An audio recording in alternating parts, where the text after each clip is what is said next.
পৃথিবীর সবচেয়ে উত্তপ্ত ও বিপজ্জনক এলাকা মধ্যপ্রাচ্যে ভয়াবহ উত্তেজনা ছড়িয়ে পড়েছে। মহাপ্রলয়ের আগমনী বার্তা নিয়ে যেন প্রকাশ্যে এসেছে সাক্ষাৎ মৃত্যু। মরুভূমির এই অঞ্চলটি যেন আজ তাজা বোমায় পরিণত হয়েছে, আর যে কোনো মুহূর্তে তা বিস্ফোরিত হয়ে গোটা বিশ্বকে গ্রাস করে ফেলার উপক্রম হয়েছে। শান্তির আবাস নয়, বরং এখানে এখন ধ্বংসের দেবতা। বিশ্বজুড়ে আজ একটি খবর দাবানলের মতো ছড়িয়ে পড়েছে, যা আন্তর্জাতিক রাজনীতির ভারসাম্য একেবারেই নড়বড়ে করে দিয়েছে। ইরানের রাজধানী তেহরানে এক জনসভার প্রাক্কালে সমাবেশস্থলে কাছাকাছি এলাকায় একটি রহস্যময় প্রচণ্ড বিস্ফোরণের খবর পাওয়া গেছে। যদিও ইরানি কর্তৃপক্ষ একে নিছক দুর্ঘটনা হিসেবে দেখানোর চেষ্টা করছে, তবে বিভিন্ন সূত্রে জানা যাচ্ছে এটি ছিল এক সুপরিকল্পিত হামলার চেষ্টা। মুহূর্তেই পুরো এলাকায় আতঙ্ক ছড়িয়ে পড়ে। লাখ লাখ মানুষের উৎসাহী স্লোগান যেন এক নিমিষেই মৃত্যু ভয়ে পরিণত হয়। যদিও ইরানি নিরাপত্তা বাহিনী দ্রুত পরিস্থিতি নিয়ন্ত্রণে নেয় এবং সবাইকে নিরাপদে সরিয়ে নেয়, তবে এই ঘটনাটি এক ভয়ঙ্কর ষড়যন্ত্রের ইঙ্গিত দিচ্ছে। গোয়েন্দা সংস্থাগুলো মনে করছে এটি কোনো সাধারণ দুর্ঘটনা নয়, বরং ইরানের শীর্ষ নেতৃত্বকে লক্ষ্য করে চালানো এক চরম স্পর্ধা। এই ঘটনা প্রমাণ করে যে শত্রু এতটাই ঘনিষ্ঠ যে তারা সর্বোচ্চ নিরাপত্তা বেষ্টনীর মধ্যেও হানা দিতে পারে।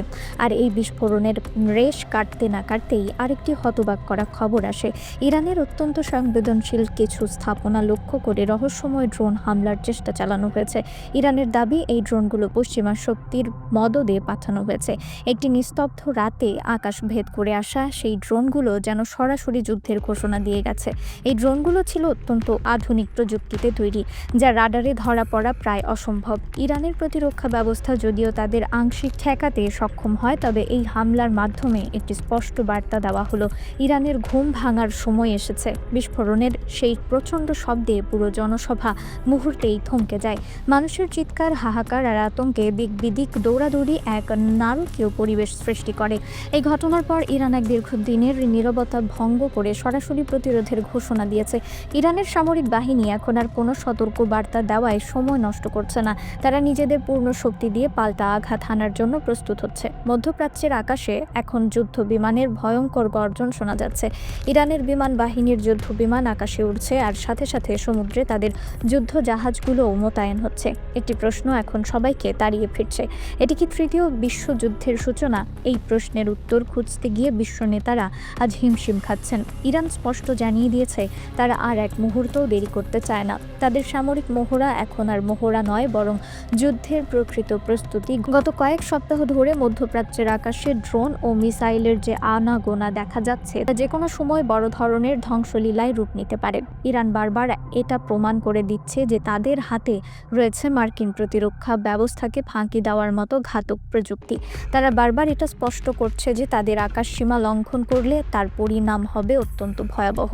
তাদের হাতে থাকা ব্যালিস্টিক মিসাইলগুলো এতটাই নিখুঁত যে এগুলো শত্রুপক্ষের যে কোনো ঘাঁটিতে আঘাত হানতে সক্ষম। এই পরিস্থিতিতে আমেরিকা একা নয়, তাদের সঙ্গী হিসেবে সম্ভাব্যভাবে ইসরায়েলও যুদ্ধে জড়িয়ে পড়বে। ইসরায়েল বরাবরই ইরানের পারমাণবিক সক্ষমতাকে তাদের অস্তিত্বের জন্য হুমকি হিসেবে দেখে এসেছে।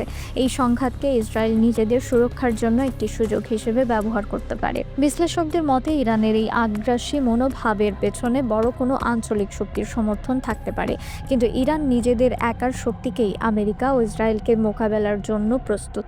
ইরানের এই আত্মবিশ্বাস এসেছে তাদের সামরিক সক্ষমতা থেকে। তাদের হাতে রয়েছে আধুনিক ও দূরপাল্লার ক্ষেপণাস্ত্র, যা যে কোনো লক্ষ্যবস্তুকে ধ্বংস করতে সক্ষম। এমনকি তাদের স্থল বাহিনী ও আধা সামরিক বাহিনীও ছোট ছোট গেরিলা যুদ্ধে পারদর্শী, যা আমেরিকার মতো শক্তিশালী সেনাবাহিনীর জন্য মুখের উপর থাপ্পড় হতে পারে।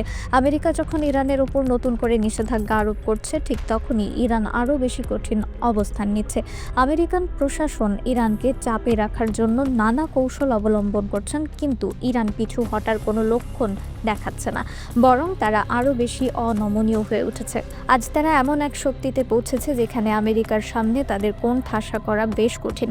অর্থনৈতিক নিষেধাজ্ঞা ইরানকে হাঁটু গেড়ে দিতে পারেনি, তাদের আত্মনির্ভরশীলতার পথে ঠেলে দিয়েছে। এই সংঘাতের মূলে যা আছে তা শুধুমাত্র রাজনৈতিক ক্ষমতার লড়াই নয়, এর সাথে জড়িয়ে আছে গভীর ধর্মীয় ও আঞ্চলিক সমীকরণ। শিয়া ও সুন্নি মতবাদের দ্বন্দ্ব, আরব ও ফার্সি জাতীয়তাবাদ সবকিছু এখন এক কলসে মিশে এক ভয়াবহ রসায়ন তৈরি করেছে। বিশ্ব নেতারা এখন অস্থির হয়ে পড়েছেন। তারা বলছেন এই সংঘাত দ্রুত এক বড় আকারের আঞ্চলিক যুদ্ধে পরিণত হতে পারে, যাতে জড়িয়ে পড়বে সৌদি আরব ও তুরস্কের মতো দেশগুলো। সৌদি আরব চাইলেও এই আগুন থেকে নিজেদের দূরে সরিয়ে রাখতে পারবে না, কারণ ইরানের সাথে তাদের আঞ্চলিক প্রতিদ্বন্দ্বিতা দীর্ঘদিনের। অন্যদিকে রাশিয়া ও চীন সরাসরি যুদ্ধে অংশ না নিলেও তারা ইরানকে প্রযুক্তি ও রসদ দিয়ে সাহায্য করছে। রাশিয়া চায় আমেরিকাকে মধ্যপ্রাচ্যে আরও বেশি জড়িয়ে ফেলতে, যাতে ইউক্রেন যুদ্ধ থেকে বিশ্বের দৃষ্টি সরে যায়। আর চীন তার জ্বালানির নিরাপত্তা নিশ্চিত করতে ইরানের স্থিতিশীলতায় বিশ্বাসী। এটি এক জটিল লুকোচুরি খেলা, যেখানে প্রতিটি দেশ নিজের স্বার্থ অনুযায়ী পদক্ষেপ নিচ্ছে। খামেনির বক্তৃতাকালে বিস্ফোরণের ঘটনাটি একটি চূড়ান্ত বার্তা দিয়েছে। ইরান আর ভয় পায় না। তারা জানে যুদ্ধ মানে ধ্বংস, তবু তারা মনে করে না যে তারা হেরে যাবে। তাদের বিশ্বাস, তাদের দৃঢ় মনোবল আর সামরিক সক্ষমতা তাদের জয়ী করবে। ইরানের সেনাবাহিনীর সদস্যরা এখন শুধু ট্রিগার টেপার অপেক্ষা করছে। তাদের চোখে মুখে এখন শুধু প্রতিশোধের আগুন। তারা প্রতিশোধ নেবে, আর সেই প্রতিশোধ হবে এমন যা আগে কখনো বিশ্ব দেখেনি। হয়তো তা সাইবার হামলা হবে অথবা প্রথাগত যুদ্ধ, কিন্তু তীব্রতা হবে অপ্রতিরোধ্য।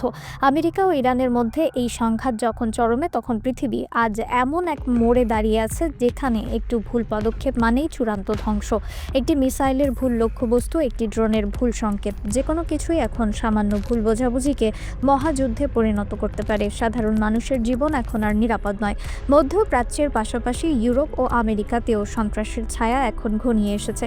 প্রতিটি পরিবারের মনে একটাই ভয়, যুদ্ধ কি শুরু হয়ে গেল? তেলের দাম বেড়ে যাওয়ার খবরে বিশ্ববাজার দমকা হাওয়ায় কাঁপছে। রাজনীতিবিদরা ভবিষ্যৎবাণী করছেন, কিন্তু সেই ভয়াবহ ভবিষ্যৎ আজ অনেক বেশি কাছে চলে এসেছে। সামনে আছে শুধুই অনিশ্চয়তা আর বারুদের গন্ধ। কূটনৈতিক তৎপরতা যেন এখন অর্থহীন হয়ে পড়েছে। শান্তি আলোচনার টেবিল উল্টে দিয়ে সবাই এখন যুদ্ধের প্রস্তুতি নিচ্ছে। একটি আণবিক বিপর্যয়ের আশঙ্কা সবাইকে দিশাহারা করে ফেলেছে।